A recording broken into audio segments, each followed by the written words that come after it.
तू बहुते सुंदर बाड़ू, अपन नंबर दो ना, तोरा से बात करे के बा। एक शर्त पर दे। क्या शर्त बा? हमरा बॉयफ्रेंड के नंबर पर 199 के रिचार्ज करा दे।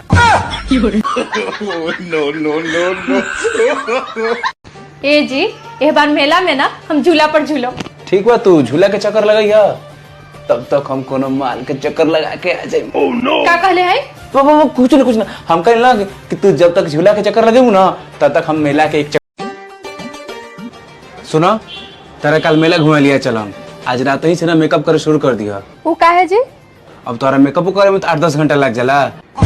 जब देखो तब हमर मेकअप के पीछे पड़ल रहेला। का हो, काहे खाना में आज तीनों को रोटी देले रहो? रोटी खत्म हो गेल रहे, यही से 3 गो रोटी देले है। ऐसे कैसे खत्म हो गया? वैसा ही जैसे काल साड़ी खरीदे मेरा पैसा खत्म हो गेल रहे।